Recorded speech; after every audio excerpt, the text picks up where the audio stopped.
महोदय, भारतवर्ष में बाढ़ एक बड़ी समस्या है जिससे देश का 75% भाग प्रभावित होता है। हर वर्ष बड़ी संख्या में जनहानि होती है, अरबों रुपए की संपत्ति नष्ट हो जाती है। इसके लिए हमें बड़ी बड़ी नदियों से उद्गम स्थल से ही गाद व गंदगी से प्रभावी नियंत्रण की सख्त आवश्यकता है। गंदगी व गाद के चलते नदियों की जल संग्रहण क्षमता काफ़ी कम हो गई है। इसके अलावा सूखा भी राष्ट्रीय स्तर पर एक बड़ी समस्या है, जिससे जूझने के लिए शासन को हजारों करोड़ रुपए खर्च करने पड़ते हैं, लेकिन सूखाग्रस्त क्षेत्रों में हालात आमतौर पर बद से बदतर ही रहते हैं। बाढ़ एवं सूखे जैसी प्राकृतिक आपदाओं से प्रभावी रूप से निपटने के लिए आपदा प्रबंधन एवं नियंत्रण प्राधिकरण का केंद्र व राज्य स्तर पर प्रभावी गठन किया जाना चाहिए तथा केंद्र से राज्य को व राज्य से केंद्र को सूचनाओं का संप्रेषण भी त्वरित होना चाहिए। साथ ही इस मामले में कोताही बरतने पर अधिकारियों कर्मचारियों की जवाबदेही भी सुनिश्चित करने का प्रावधान होना चाहिए। बाढ़ प्रबंधन के लिए अत्याधुनिक तकनीक की व्यवस्था करना अत्यंत आवश्यक है। सूखे व बाढ़ का मूल कारण हमारे देश में वन क्षेत्र का तेजी से समाप्त होना है।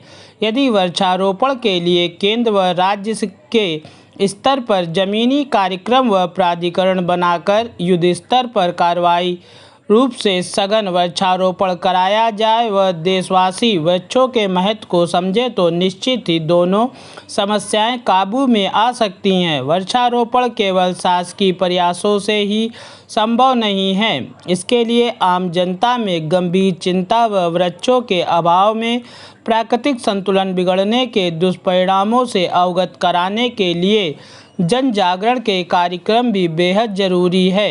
सघन वृक्षारोपण का सपना तभी साकार हो सकता है जब देश के आम आदमी को इसमें भागीदार और जवाबदेह बनाया जाए।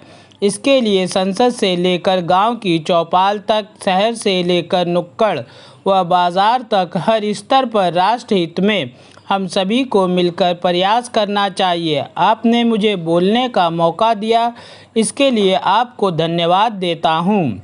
मैं यहाँ पर कहना चाहती हूँ कि यदि संवादहीनता होती तो शायद हम भारत को आज़ाद नहीं करा सकते थे।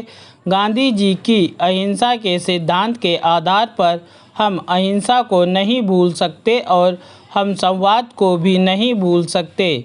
संवाद से बड़े बड़े मसले हल हो सकते हैं, तो संवाद को भूलकर केवल राजनीति के धरातल पर और केवल राजनीति की मिट्टी पर खेती करना कहाँ का उचित होगा। इसलिए मैं सदन में अपील करना चाहती हूँ कि आज हम कश्मीर के उन लोगों से अपील करने को यहाँ पर खड़े हुए हैं कि वे भारत सरकार पर विश्वास करें कि उसने हमेशा उनका साथ दिया है और वह हमेशा उनका साथ देगी। हम कश्मीर में लोगों को निश्चित तौर पर शांति का एक अवसर देना चाहते हैं और इसीलिए अवसर चाहे वे रोज़गार के हों, चाहे वे भौतिक और मानव संसाधन के हों, उसके लिए सरकार कोई भी कोताही नहीं बरत रही है।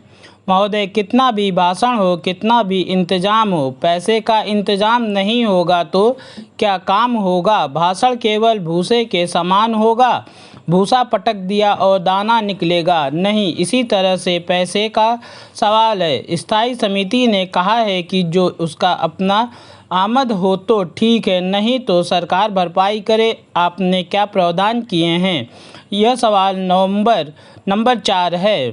महोदय, करने वाले लोगों का कितना बड़ा सपना था कि बीबीसी के संबंध में भारतीय प्रसारण निगम, जिसको हिंदी में प्रसार भारती कहेंगे, वह आए।